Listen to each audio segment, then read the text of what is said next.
Mais uma vez, agradecemos a Deus a bênção da salvação, a bênção da vida e tudo aquilo que nos cerca, que serve para manter a nossa vida equilibrada. Deus é maravilhoso, é bondoso. Já estivemos a celebrar de forma convencional o nascimento do Senhor Jesus. Claro que ele ainda não diz nada sobre o dia concreto, ainda não diz que foi no dia 25, mas o facto inegável é que ele nasceu. Portanto, houve um dia, houve uma hora em que aquele bebê, que ficou 9 meses no útero de Maria, que cresceu lá, saiu ao mundo. Deus, na sua forma maravilhosa, ocultou isso. Ninguém resistiu ao dia exato. Deus faz destas coisas porque Ele sabe que nós somos idólatras por natureza. Facilmente tiramos o foco daquilo que deve ser de facto focalizado, destacado, e vamos para outras coisas. Fico a pensar também no caso de Moisés. Ele terminou o seu ministério de uma forma também mística, não é? Um pouco estranha até para aquele grande libertador de Israel. Imagino que se ele fosse enterrado pelos humanos e conhecessem um lugar da sua sepultura, provavelmente seria o ponto de peregrinação e até o centro religioso de toda a história de Israel, porque foi aquele homem que esteve diante de Deus para receber os mandamentos, falar face a face com Deus.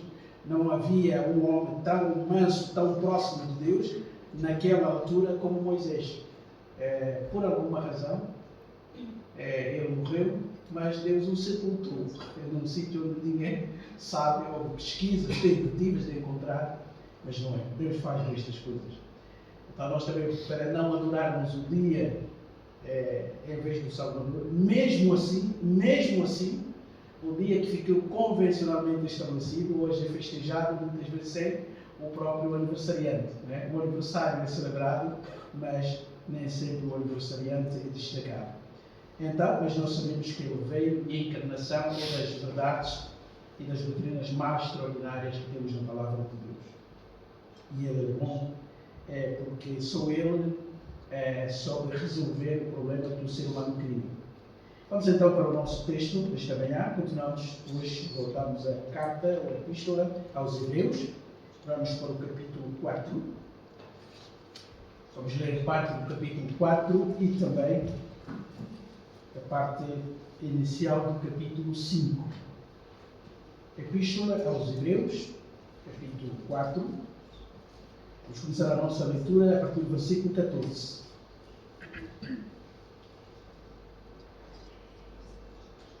Vamos até o versículo 10 do capítulo 5.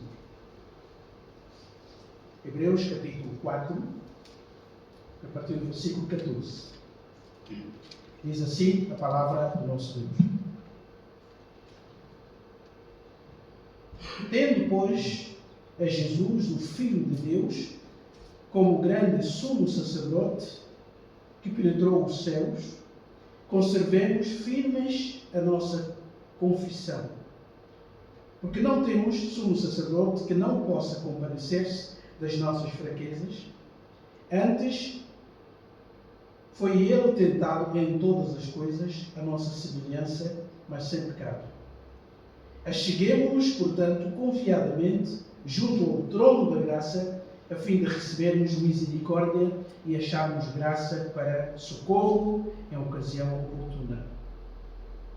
Porque todo sumo sacerdote, sendo tomado dentre os homens, é constituído nas coisas concernentes a Deus, a favor dos homens, para oferecer tanto dons como sacrifícios pelos pecados.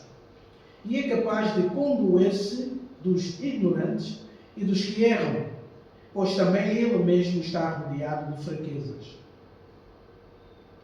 E por esta razão, deve oferecer sacrifícios pelos pecados, tanto do povo como de si mesmo. Ninguém, pois, toma esta honra para si mesmo, senão quando chamado por Deus, como aconteceu com Arão. Assim também Cristo, a si mesmo, não se glorificou para se tornar sumo sacerdote, mas o glorificou aquele que lhe disse: Tu és meu filho, eu hoje te gerei. Como em outro lugar também diz: Tu és sacerdote para sempre, segundo a ordem de Melquisedeque. Ele, Jesus, nos dias da sua carne, tendo oferecido com forte clamor e lágrimas, orações e súplicas a quem o podia livrar da morte, e tendo sido ouvido por causa da sua piedade, embora sendo filho, aprendeu a obediência pelas coisas que sofreu. E tendo sido aperfeiçoado, tornou-se o autor da salvação eterna para todos os que lhe obedecem, tendo sido nomeado por Deus sumo sacerdote, segundo a ordem de Melquisedeque. Até aqui. Pai, nós te louvamos, nós te agradecemos pelas bênçãos recebidas. Obrigado, Pai, porque Tu és o nosso Criador, Tu és o nosso sustentador, aquele que sabe o que é melhor para cada um de nós, e nós te louvamos pela forma diária como Tu cuidas de nós. Obrigado por nos teres trazido esta manhã aqui, para que possamos louvar, prestando o nosso culto a Ti, como Te é devido, reconhecendo a nossa necessidade de Ti e também compartilhando uma vida de comunhão uns com os outros. Obrigado por tudo aquilo que já permitiste que acontecesse esta manhã, o estudo da Tua Palavra, os cânticos que foram entoados aqui, e pedimos que Tu nos fales esta manhã também através da exposição da Tua Palavra.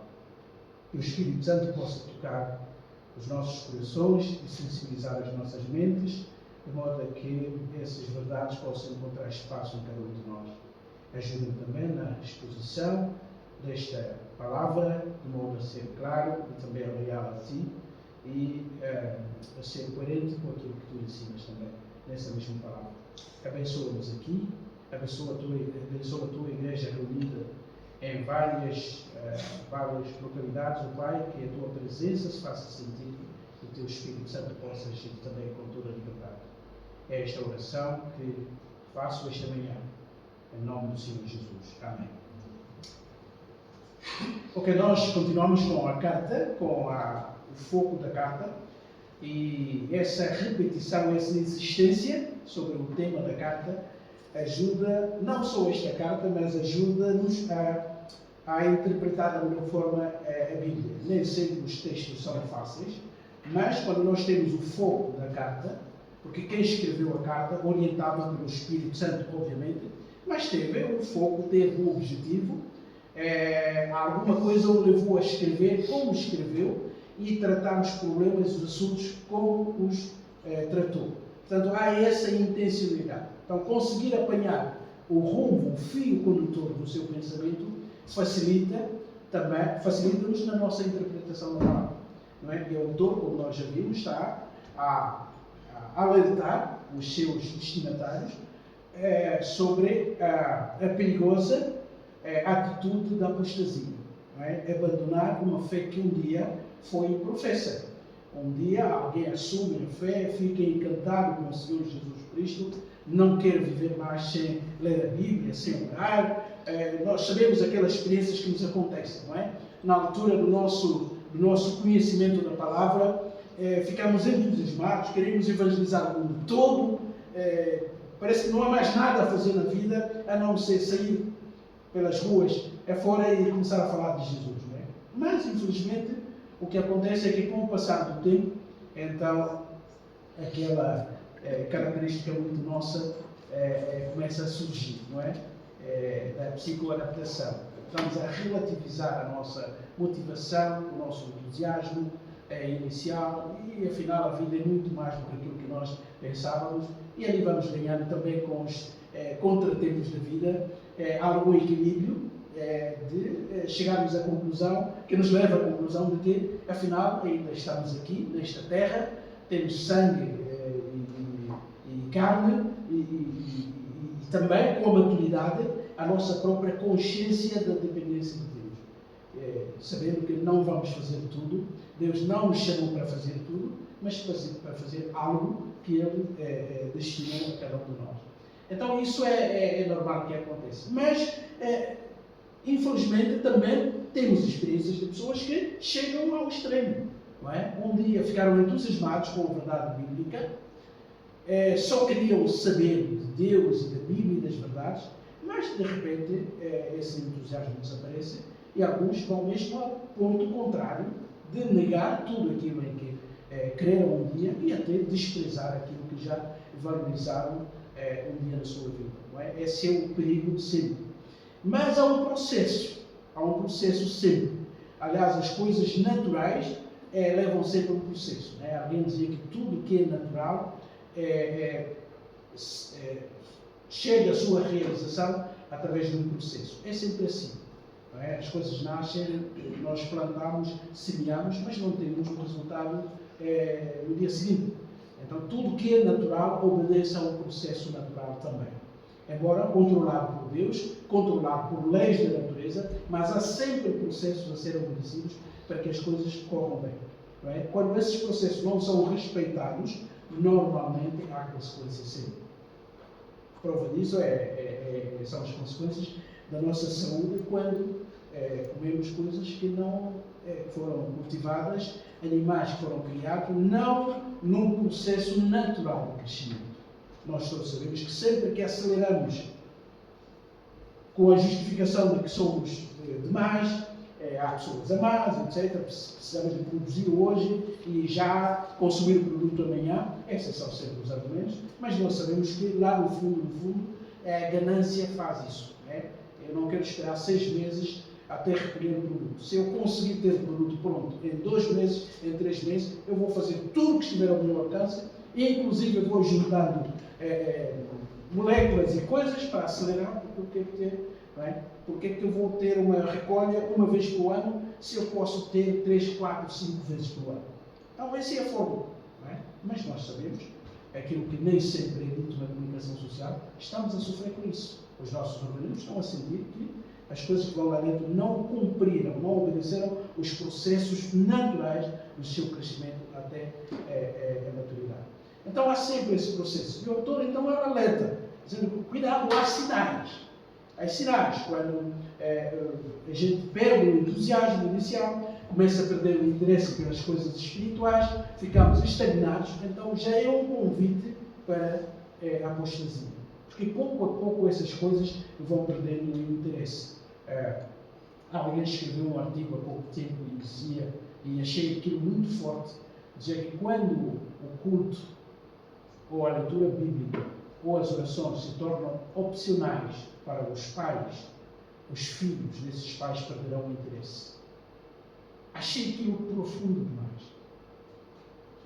Quando a palavra de Deus, a sua leitura, a oração, os cultos, estar com os outros irmãos, começam a ser coisas opcionais, já não é necessário, já não são necessárias, mas eu posso, como não, então não tenhamos dúvidas que os filhos desses pais vão perder o interesse também. Porque nós já estamos na metade, nós já fizemos a parte do processo. Se os filhos notarem que aquilo não é tão importante para nós, com a importância só parcial, eles com outras novidades vão perder o entusiasmo. Então encontramos esses ciclos de pais muito fervorosos que acabaram por criar e educar filhos também na fé, que saíram para campos missionários, mas também vemos gerações de pessoas que começaram a relativizar tudo, a fazer as coisas quase forçadas, e depois têm os filhos e vão dizer assim, sair ao culto, como não ir para os meus pais, não faz muita diferença, eu tenho outras prioridades, e não esperemos por eles. Talvez a sua graça de Deus, numa das gerações, alguma circunstância, às vezes difícil, alguma coisa que aconteça, que mexa, que cria algum pavor, algum medo, algum arrependimento sério, é que o ciclo se volta a equilibrar. Então o autor tinha isso tudo em mente. Então o tema é dizer, não façam isso, não abandonem Cristo, não deixem, não virem as costas às verdades que vocês um dia quererão, não voltem à religião, por mais pomposa que seja. Tudo aquilo que nós aprendemos no no ensino de Moisés, na lei dos profetas, apontava para o Messias e ele já veio, já fez a obra, já morreu, já ressuscitou. Abandoná-lo hoje, depois de termos declarado amor a esse Senhor, então nós estamos a correr um risco. Porque se esse Salvador já não presta, já não serve, onde é que vamos encontrar o arrependimento? É ele que carregou todo o peso lá na cruz. E se ele já não serve, então temos que inventar um outro plano de salvação. E não há. Portanto, quem se atreve, quem cai nessa armadilha da apostasia, no fundo está a cometer uma espécie de suicídio espiritual. Por isso é que ele usa essa linguagem tão forte ao longo da carta, para alertar as pessoas, cutucar as pessoas, mexer, assustar, até de certa forma para que as pessoas parem e pensem naquilo que estão a fazer, ou estão prestes a fazer. E como nós vimos, irmãos, se lembram ainda há 2 semanas, nós falávamos aqui do descanso, né, do sábado, e do verdadeiro significado do descanso. Não é? No fundo, a paragem de Deus, nós já vimos que não foi por cansaço, depois de trabalhar aqueles 6 dias, ele precisou de algum descanso físico, sei lá, mental. Não é isso. A ideia do descanso na Bíblia tem a ver com relacionamento. No fundo, o que Deus está a fazer ali é contemplar a obra que fez, é admirar a sua própria obra. É como um artista que faz um bom quadro e afasta-se do quadro e diz assim: eu sou mesmo bom. No fundo, Deus olha para a criação toda, inclui lá o homem, depois daquela vivenda, o jardim, tudo, fruta, tudo garantido, e colocou um ser, a sua imagem e semelhança. E Deus olha para aquilo e diz assim: isso é muito bom. Então, no fundo, o descanso é a contemplação. E ao longo da Bíblia, o descanso tem sempre a ver, ou está intimamente ligado ou relacionado ao convívio com Deus, ao desfrutar. Alguém escreveu, e eu li, acho que foi o Wright, o autor, que dizia que a salvação, no fundo, embora restabeleça o ambiente inicial antes do pecado, ela o eleva ao nível mais elevado. Mas não podemos pensar na vida eterna sem pensarmos na criação antes do pecado. E ele usa uma ilustração dizendo assim: o que Deus pretendeu ao criar tudo é que todo o espaço, sobretudo aqui na Terra, todo o espaço fosse lugar de culto. No fundo, essa é a ideia, para que todo ser adorasse a Deus e todo lugar fosse um espaço de culto. No fundo, é isso que Deus fará no futuro. Porque Deus salva os homens, mas a Bíblia diz que Ele vai mudar, vai restaurar a criação toda. E a gente diz assim: mas por que Deus precisa disso? Só precisava de salvar os pecadores. Mas não, eles vão ter que viver num ambiente de culto constante, onde o pecado já não tem influência. Por isso é que a Bíblia descreve o primeiro mundo antes do pecado como um paraíso, um Éden. E a ideia por detrás do paraíso é um lugar que oferece todas as condições para um equilíbrio espiritual também saudável e, consequentemente, um ambiente de relação. As coisas só se estragaram quando o pecado entrou. Então Deus vai restaurar não só o homem, mas também o ambiente em que ele vai viver. E todo o espaço será concluído. O que Apocalipse, no fundo, transmite é essa beleza que o autor vê em termos humanos e usa todos aqueles minerais para tentar dizer que isso será belíssimo. E nós nem sequer imaginamos o que vai ser o novo céu e a nova terra. Mas a ideia por detrás é de culto, é de convívio, é de celebração. Então o verdadeiro sábado, no fundo, é um momento de paragem para pensar no Criador. E essa é a ideia até daquele dia que foi separado dos outros dias. É paragem, deixar o trabalho, a azáfama, o cansaço. Pare, confie em Deus. Mas tem que trabalhar hoje e amanhã. Não é tu que sustentas, não és tu que sustentas a tua vida. É um Deus que faz isso. Aliás, irmãos, se lembram quando Deus começou a providenciar maná, não é? As pessoas deviam apanhar diariamente. Você não guarda nada para o amanhã, dia de manhã. A não ser na sexta-feira para o sábado. A ideia é que Deus provê, Deus providencia tudo diariamente. E o sábado é um gozo, é um momento de contemplação desse Deus maravilhoso. É isso que significava em Israel. Eu não sei se toda a gente saiu da sua casa para um culto. Porque não havia templos na altura. E um tabernáculo, mas a ideia inicial é paragem. é reflexão, introspecção. Uma semana de trabalho, de ganhos, de problemas, Deus guardou até aqui. Hoje é um dia de celebração, as famílias estavam juntas e, obviamente, cultuavam a Deus. Então, a Bíblia sempre aponta sábado para uma ideia de um descanso, mas um descanso em Deus. Uma paz, shalom, mas em Deus. Não necessariamente falta de problemas, mas um descanso em Deus. Um dia sim, iremos gozar um descanso sem problemas. É isso que ele disse aqui. Agora, ele disse, os irmãos vejam comigo, ele disse no versículo 11, nos conceitos que ele dava no capítulo 4 ainda, ele diz, esforcemos-nos, pois, por entrar naquele descanso. E pode dar a ideia aqui que tudo depende de nós, não é?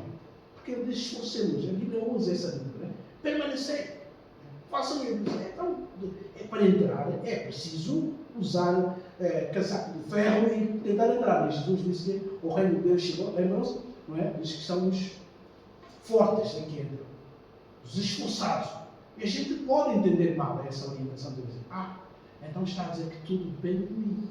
Por isso é que alguns ensinam, a salvação depende de ti. Aceitas hoje, és salvo. Se negares amanhã, és desqualificado. E se voltares a aceitar, és aceito. Então tudo no fundo depende de ti. E as pessoas vão lutando, vão labutando, vão fazer tudo para ver, se é possível, no fim da sua vida, estarem com Deus no céu. E alguns até nem ficam satisfeitos, não confiam tanto nessa graça. Mesmo aqueles que já partiram, nós temos que fazer ainda rezas, cultos, a pedir, porque podem estar alguns e não no céu, e nós ainda podemos intervir na sua vida. Mas não é isso que a Bíblia quer ensinar. Porque se dependesse disso tudo, então não há garantia, ninguém podia escrever, eu estou certo, vou caminhar e vou estar com o Senhor. Parto hoje, vou estar com o meu Senhor. A gente pode perguntar, quem te dá esse direito? Como é que sabes? Vai ser assim. Porque no último minuto tu podes falhar. Então a ideia bíblica não é essa. E o autor tem isso em mente. Ele faz algumas afirmações, mas ele já sabe, já prevê que alguém pode pensar mal. E ele tem que falar de como é que nós chegamos a esse sábado, como é que nós desfrutamos desse relacionamento. Através do nosso relacionamento com Deus. Dessa palavra que nos chega, que penetra o nosso coração, despe-nos para que saibamos que somos nada. Essa é a ideia da Bíblia. Ela incentiva-nos, encoraja-nos, mas muitas vezes ele tira toda a roupa da justiça própria. Porque é a palavra de Deus, é o próprio Deus em ação. É isso que a Bíblia o autor terminou nos versículos 12 e 13. Por isso é que ele vai falar da palavra de Deus. É tão profunda como uma espada que tira tudo. E nada está encoberto diante dele. E ele aqui está a confundir a própria palavra de Deus com o Deus da palavra. Não é? Porque a palavra é a palavra de Deus. Então nada está oculto diante do próprio Deus. E diante desse Deus todos teremos que prestar contas. Mas ele, consciente disso, vai dizer, como é que isso é possível? É porque Deus garantiu a via, a possibilidade dessa comunhão, desse gozo sabático com o próprio Deus. Então o nosso texto vai dizer, tendo, pois, a Jesus, o Filho de Deus, como grande sumo sacerdote que penetrou os céus, conservemos firmes a nossa confissão. Nós vamos ver aqui, nós é que temos que confirmar a confissão, não é? Mantê-la. Nós é que temos que nos esforçar, não é? Para não cairmos naquele erro. Mas ele mostra que, mas isso por esforço humano, não haverá resultados positivos.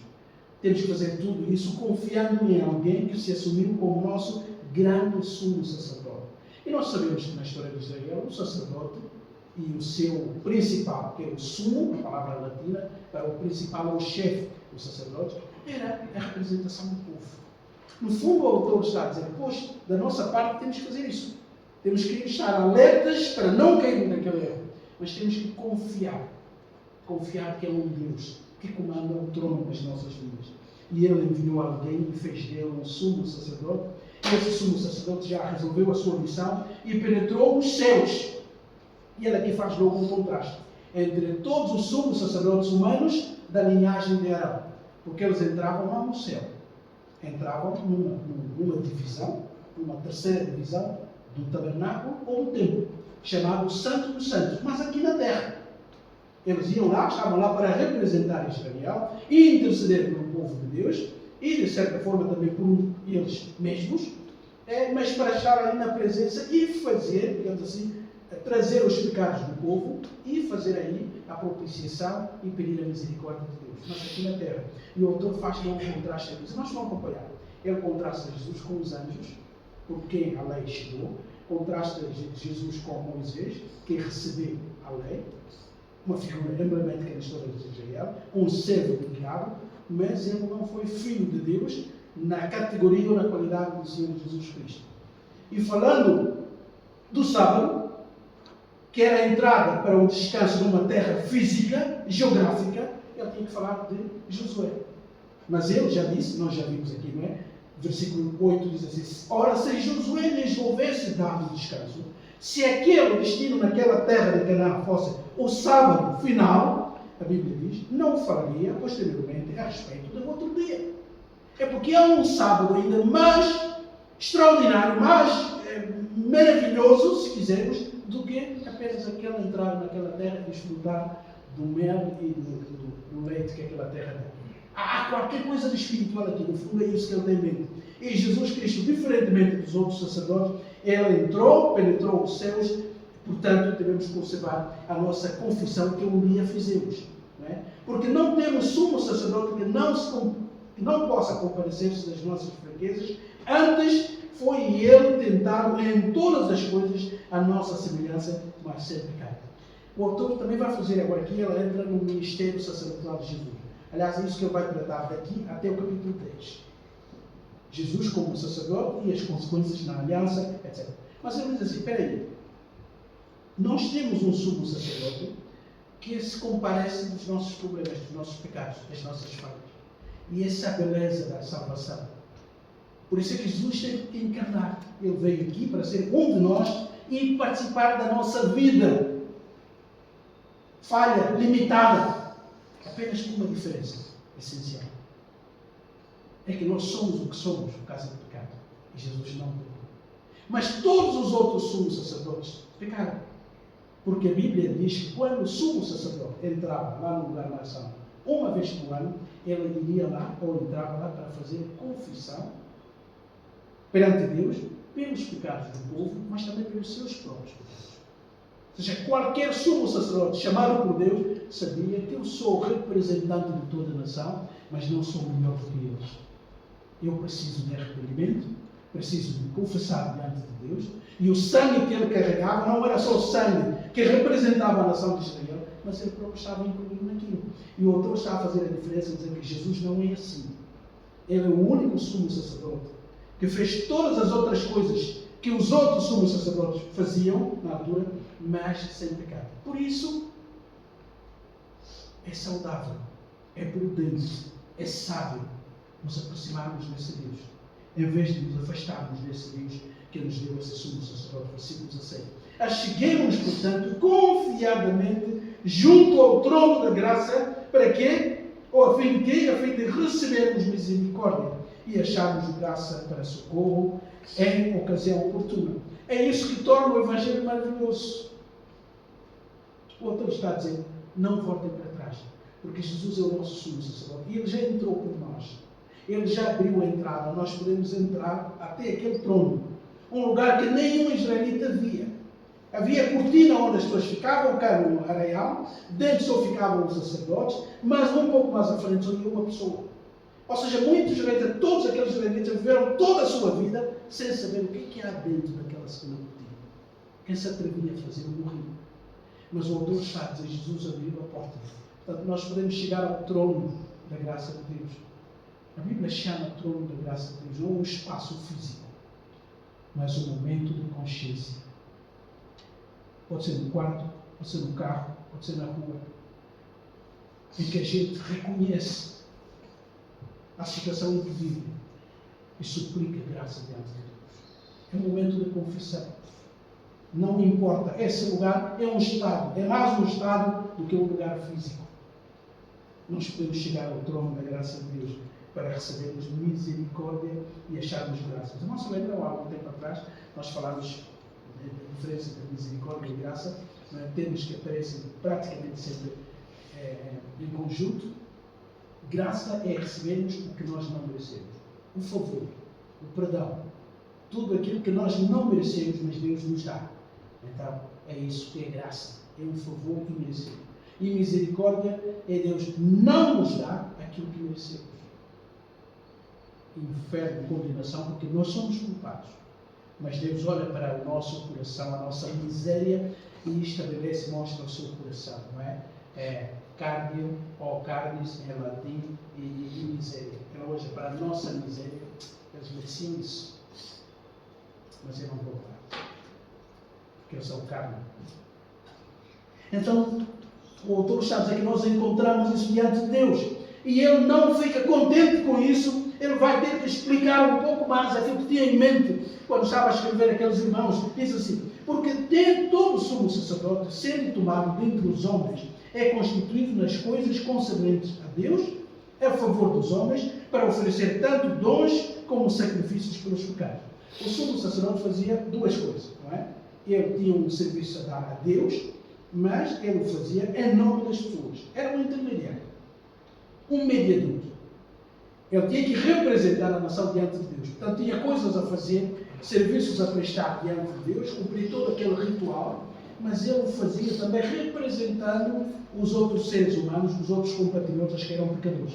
Continua o autor. E é capaz de condoer-se, condoer, não é? Essa palavra portuguesa é muito linda, é com compaixão. Tudo que tem, tudo, a maioria das palavras que traz com, não é? Ou sum, dá a ideia de alguma coisa com, não é? E condoer aqui é sofrer com, é padecer com, é como compadecimento, ou é sofrer com alguém, é partilhar da dor alheia. E esse sumo, esse sacerdote, é capaz de condoer-se dos ignorantes. Imagina, aqueles que erram, aqueles que pecam por ignorância, mas também dos que erram. Eles sabem que estão a fazer o mal. E ele, então, é o representante dele, sofre com eles, diz o autor, pois também ele mesmo está rodeado de fraquezas. E por esta razão, deve oferecer sacrifícios pelos pecados, tanto do povo como de si mesmo. Mas nós vamos a perceber aqui a diferença que ele faz. Jesus é o sumo sacerdote diferente. Os outros todos entravam lá, primeiro diziam: Deus, perdoa-me, eu sou pecador, esse sangue também foi o pecado, e depois oravam pelo povo. Mas Jesus nunca ofereceu sacrifício pelos seus pecados, porque ele nunca os teve. Ele nunca pecou. Então o autor, no fundo, está a dizer aqui: voltar, o que é que encantava mais no culto em Israel? O que é que era mais extraordinário no templo? Era o serviço sacerdotal. Todos esses milhares de judeus e israelitas que voltavam ao país estavam ali naquelas festas. E nada era mais lindo do que o serviço sacerdotal. Aquele vestimento, aquela ordem, aqueles sacrifícios, aquelas orações, o fumo, as orações que eram dirigidas, aqueles eram os homens santos de Deus que representavam a nação e que falavam diretamente com o Deus da sua nação. Não havia momento mais pomposo do que aquilo. E o autor está a dizer: pois é, mas Jesus é superior a todos eles. Porque todos eles eram pecadores. Tinha que confessar os seus pecados, depois interceder pelo povo. Jesus não precisou de confessar os seus pecados, embora entrasse para interceder por nós. Então o sumo sacerdote, qualquer que fosse, na linhagem de Arão, tinha que confessar os seus pecados. Diz ele: ninguém pois toma esta honra a si mesmo, senão quando chamado por Deus, como aconteceu com Arão. É claro que eu tenho que comparar Jesus com Arão. Quer dizer, aquele é o pai do sacerdote, não é? Começou tudo. Mas também ninguém se torna sumo sacerdote porque quer. Infelizmente hoje há assim, não é? Alguém pode querer ser apóstolo, profeta, pastor, porque dormiu um dia, porque qualquer coisa aconteceu na sua vida. Eu sou, a partir de hoje, eu tenho que me aceitar como eu sou, recebi uma revelação divina, etc, etc. O autor está a chamar a atenção aqui também. Diz: não. É que esses sumos sacerdotes são escolhidos por outros. Ninguém se pode constituir, nem sacerdote, nem o sumo sacerdote. É verdade que todos vinham da mesma tribo, mas ninguém o podia fazer. Nem todo sacerdote era levita, mas nem todo levita era sacerdote. E o sumo sacerdote era escolhido por outros. É claro que com a autorização de Deus. No fundo é isso que ele tem em tese aqui. Diz que até o próprio Jesus, ele não se nomeou sumo sacerdote. Alguém o nomeou sumo sacerdote. Ele veio com humildade. E a linhagem a que Jesus pertenceu não é a linhagem natural do sumo sacerdote de Israel. Em Israel, todo sumo sacerdote devia sair da tribo de Levi. Quem não era da tribo de Levi não podia assumir a função sacerdotal. Podia sofrer consequências graves. Só aquela tribo que foi separada por Deus. E nós sabemos pela história que Jesus não veio da tribo de Levi. Ele veio da tribo de Davi. E Davi era da tribo de Judá. Então, em termos legais, em termos religiosos e cerimoniais, Jesus nunca podia ser um sumo sacerdote. Mas essa é a tese do autor, mas ele era o sumo sacerdote. Termina ele, então, veja comigo. Assim também Jesus, versículo 5, assim também Cristo, assim mesmo não se glorificou para se tornar sumo sacerdote, mas o glorificou aquele que lhe disse: Tu és meu filho, eu hoje te gerei. Como em outro lugar também diz: Tu és sacerdote para sempre, segundo a ordem de Melquisedeque. Ele está a falar do quê? De Deus Pai. No fundo está a dizer: Jesus não disse: Eu quero ser sumo sacerdote, vou ser. Não. Ele está tal e qual como em termos humanos. Ninguém é sumo sacerdote porque quis ser sumo sacerdote. São outros que o ordenam. E em termos de Cristo também é Deus que deu essa. Deus que o ungiu, Deus que o separou e fez dele um sumo sacerdote. Mas entra em choque aqui. Mas Deus não podia ter feito isso. Porque ele disse lá no passado que o sumo sacerdote só podia ser da tribo de Levi. Pois é. Então o autor separa Jesus aqui e diz: Pois a sua origem é diferente, não é tribal. Ele veio segundo a linhagem de Melquisedeque. Nós conhecemos a história deste homem. Um homem misterioso que aparece e desaparece na Bíblia sem muita informação. Não se lembram quando Abraão venceu uma guerra, voltando, chegou ali, encontrou-se com aquele homem, que era sumo sacerdote, e Abraão deu oferta àquele homem. Deu dízimo. Olha, Paulo vai buscar essa verdade, vai dizer assim: dá o dízimo o inferior ao superior. Se, então, Abraão deu dízimo, e Abraão é o pai o avô de Jacó, que vai dar a nação de Israel, significa que os da tribo de Levi, o sacerdote, já deram dízimo ao próprio Melquisedeque. Não é? É muito interessante isso. Tanto que está a mostrar que a ordem sacerdotal de Melquisedeque é superior à ordem levítica. Por quê? Porque os levitas são descendentes de Abraão, que deu oferta e dízimo a alguém que era superior. E o autor, teologicamente, vai buscar aquela personagem, diz assim: aquela é a origem do sacerdócio de Jesus. Ela tem mais à frente, vai dizer: sem pai, sem mãe. Nem, na verdade, nós não sabemos muito sobre aquela mulher. Ela aparece lá, não conhecemos a história dos seus antepassados. Aquele episódio passa e ele desaparece no Antigo Testamento. Só vai surgir no Novo Testamento. E o autor pega com a autoridade que Deus lhe dá para dizer aqui, então, a ordem de Jesus, que é a ordem de Melquisedeque. Mas sendo sumo sacerdote, ele tinha que ser humano. E sendo humano, ele tinha que passar pelo processo natural. E o autor então termina. Vejam o que ele diz de Jesus. Nós até lemos esse texto com algum tempo, não é? Ele diz assim: Ele, Jesus, nos dias da sua carne, ou seja, quando ele era humano, esteve aqui como humano, tendo oferecido com forte clamor e lágrimas, orações e súplicas a quem o podia livrar da morte, e tendo sido ouvido por causa da sua piedade. Jesus veio como Filho de Deus, mas ele encarnou. Então teve que passar pelo processo natural de uma encarnação. Ele teve que obedecer aos seus pais, teve que cumprir ordens, teve que fazer tudo aquilo que deve ser feito, teve que ser circuncidado, um dia batizado para nos representar e participar das festas como qualquer judeu. Ele teve que se submeter a todas as orientações necessárias ali. E o autor até vai mais longe, diz assim: e ele orava com súplicas, pedia a Deus que o podia livrar da morte. Se calhar, quando nós lemos isso, pensamos logo na sua oração no Getsemane, não é? Mas o autor não fala só do momento. Mostra que toda a vida de Jesus foi uma vida de constante oração. Para quê? Para que ele não pecasse. No único ponto. Porque se ele falhasse, mesmo durante a sua infância, ou adolescência, ou a juventude, a sua morte não teria valor. Então podemos imaginar a tentação, aliás, o autor diz: em tudo foi tentado. Ou seja, de todas as formas, de todos os ângulos, ele foi tentar, o Satanás devia colocar todo o seu esforço para ver se o Filho de Deus falhava na sua missão. E se ele tivesse conseguido, ai de nós, porque a nossa salvação não seria possível. Então o autor está a dizer que ele veio como filho de Deus aqui, mas como ser humano ele cumpriu todas as orientações, aprendeu a obediência pelas coisas que sofreu e, tendo sido aperfeiçoado, assim, alcançou maturidade, tornou-se o autor da salvação eterna para todos os que lhe obedecem, tendo sido nomeado por Deus, mais uma vez, ele destaca, sumo sacerdote segundo a ordem de Melquisedeque. Mas ele diz que Jesus foi aperfeiçoado. A palavra aqui é que foi amadurecido. Jesus precisou de amadurecimento. Filho de Deus, pois é. Ele não teve a mesma inteligência quando tinha a idade do anel do que quando teve 12 anos, ou 17, ou 20. Nós pensamos num Jesus automático assim, não é? Artificial. Não! Ele veio como humano, passou pelo processo da mulher. Lucas diz no Evangelho. Ele crescia em estatura e em graça.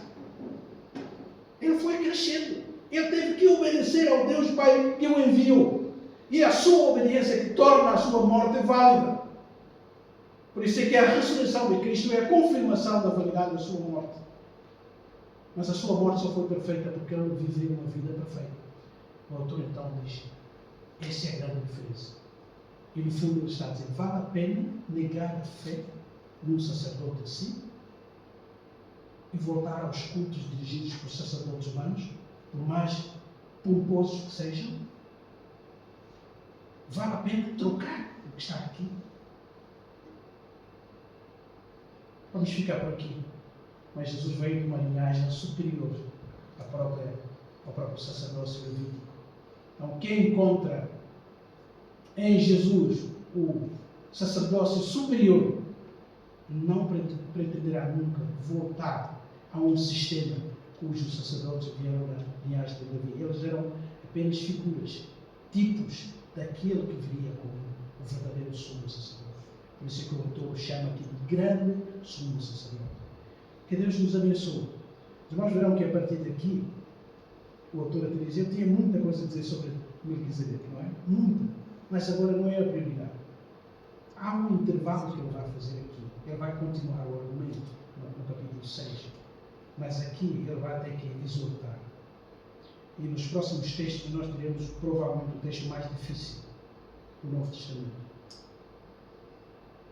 Ele vai ter que usar essa linguagem porque ele sabe qual é o perigo de abandonar a Cristo, deixar a Cristo em segundo plano e se voltar a abandonar. Ele sabe qual é o perigo.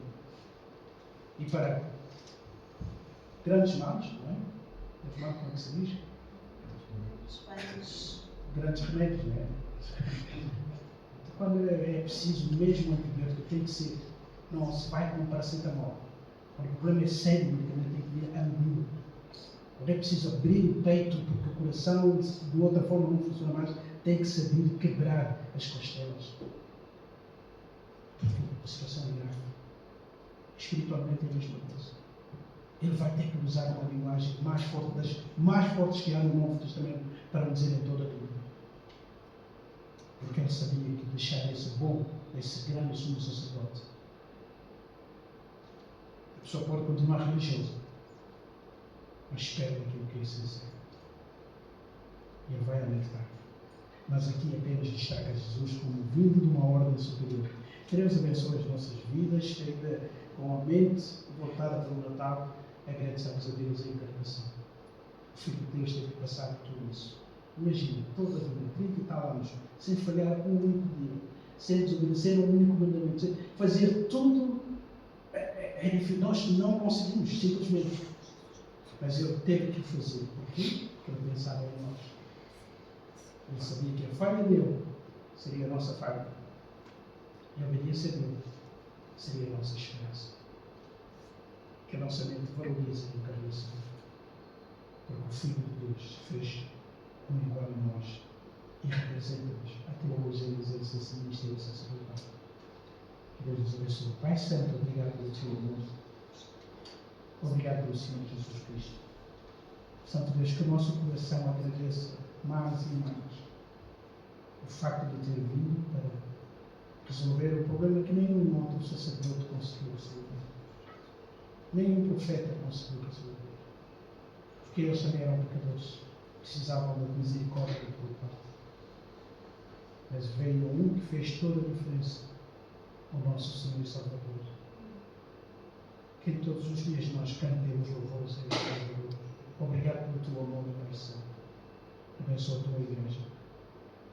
Abençoa cada filho teu, cada filha tua aqui presente. Abençoa cada família presente aqui. Abençoa as famílias que nos faltam mais. Continuamos a celebrar esta parte final do ano, sempre com Cristo no centro das nossas vidas. Para a sua honra e para a sua glória. Amém.